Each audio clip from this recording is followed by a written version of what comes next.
For a number of personal and professional reasons, I was lucky enough to play more games last year than I normally do, which is pretty cool because, as you guys probably noticed, a bunch of really good games came out in 2018. We got several unique evolutions on the Metroidvania genre, with Dead Cells, Iconoclast, The Messenger, and Chasm. Bloodstained Curse of the Moon and Mega Man 11 were fantastic retro revivals. Octopath Traveler was the perfect JRPG for people with jobs or short attention spans, and its battle system is excellent. Crosscode was the Phantasy Star Secret of Mana hybrid I never knew I wanted. Pokemon Let's Go and Pokemon Go got me more deeply invested in Pokemon than I have been in decades. I spent several late nights agonizing over my next turns in Into the Breach. Starlink was secretly one of the best Star Fox games. And Dragon Ball FighterZ looked fucking dope! It's also a really good game.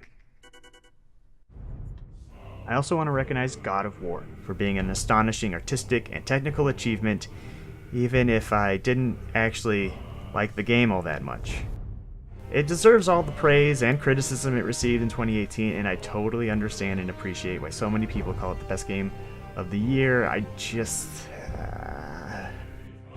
Alright, so now that I've thoroughly alienated most people, let's get on to my top 5 favorite games of 2018.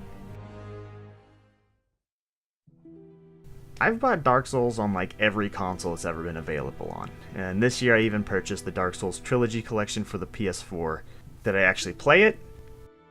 No, it's just sitting on my shelf so I can stare at it, I guess. But that's okay because I played Ashen this year instead. That's not to say that Ashen is exactly like Dark Souls. Sure, there are some obvious inspirations, and it takes cues from other games like Journey or The Legend of Zelda, but Ashen is unique. It has its own tone, art style, and aesthetic that really sets it apart from other games in this Souls-like genre.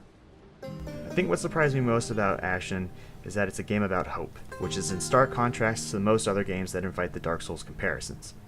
I guess I didn't know how much I really wanted a Souls-like game that embraced rather than stifled hope until I played Ashen.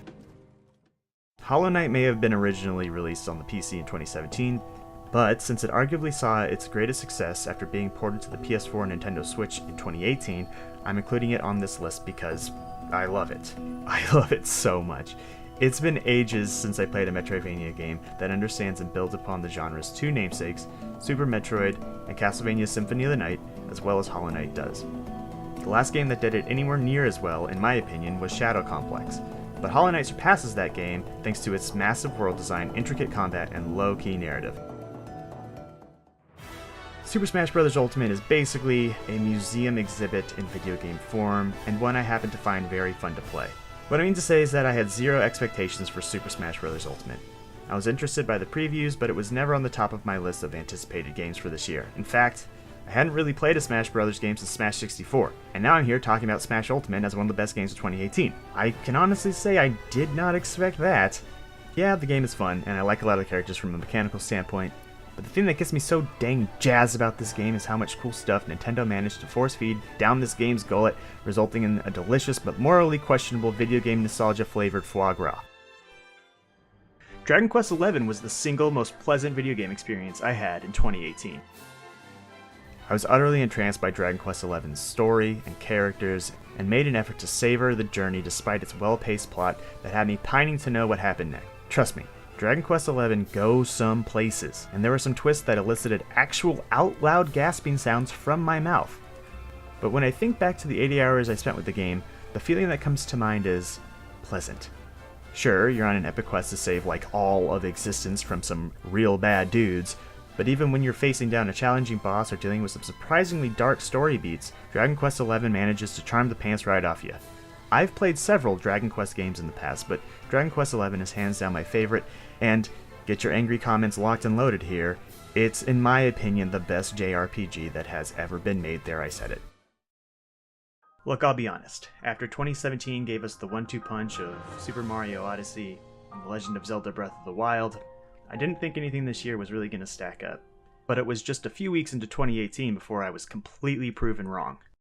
While my game of the year for 2018 might not have knocked Breath of the Wild off its best game ever throne, it shares a lot in common with that game. It came out in the early part of the year, I wound up playing it consistently after it launched, and it now ranks as one of my all-time favorite games.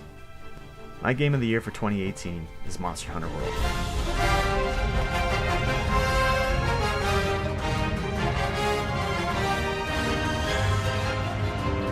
Compared to previous entries, World feels like a quantum leap in quality and design. There are so many brilliant quality of life changes that I could gush about that you'd probably turn off this video out of boredom if you somehow haven't already. Instead, I want to focus on one specific thing about Monster Hunter World that made playing it so special for me. I've been playing Monster Hunter since Monster Hunter Freedom Unite on the PSP. Here's the thing though. Monster Hunter games are always designed to be played co-op. The reason these games blew up in Japan is because it's easy to whip out your PSP and link up with other players on the subways and sidewalks. I have never been to, let alone lived, in Japan at any point in my life ever.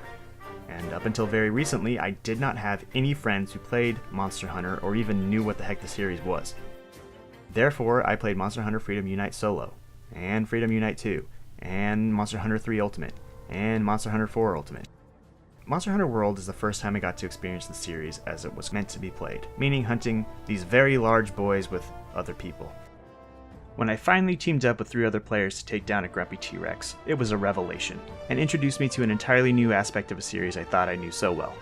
Even better, many of my friends now play Monster Hunter, and I even made new friends, all thanks to Monster Hunter World. I guess what I'm really trying to say is, my true game of the year is friendship.